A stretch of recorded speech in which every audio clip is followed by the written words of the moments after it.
Here are some thoughts on looking at this new crowdfunding project. And the first question is, what does success look like? And the way to think of that is goals and objectives. Goals are numbers, think of hockey goals, and objectives are a state of being, the biggest, the best, the cheapest, the most comprehensive.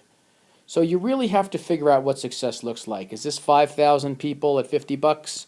Is this 1,000,000 people at $3? All those types of numbers, and that's what's going on in your mind. I can give you mine, but what does success look like to you? The next question is, what do you bring to the table?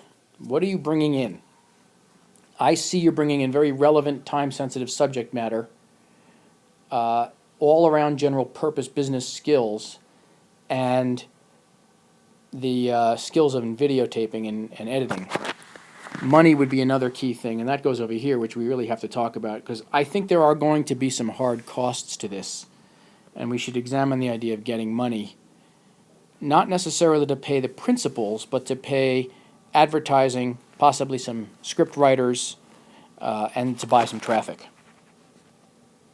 So these are kinds of things you have to really take into consideration to move forward. What do you want to give up, and what do you want to get?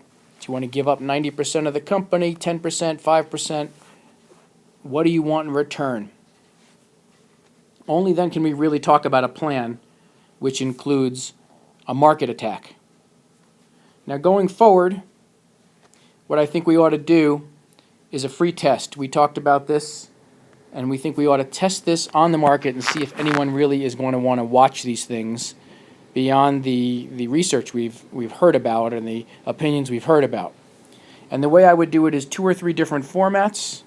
Perhaps we do talking heads, perhaps we do attractive woman, perhaps we do puppets or animation. And I would test it at a couple of places. First of all, a unique YouTube address that has nothing to do with any of us would be a good test place. Another is at our site, crowdfundingpodcast.com, which is already getting traffic and setting itself as an authority in the business. So I would test this in at least 2 or 3 of these places so we get an idea of what the market adoption is. Thanks very much for your time, and going forward I think you're going to have to make some product. Again, in those 2 or 3 different formats.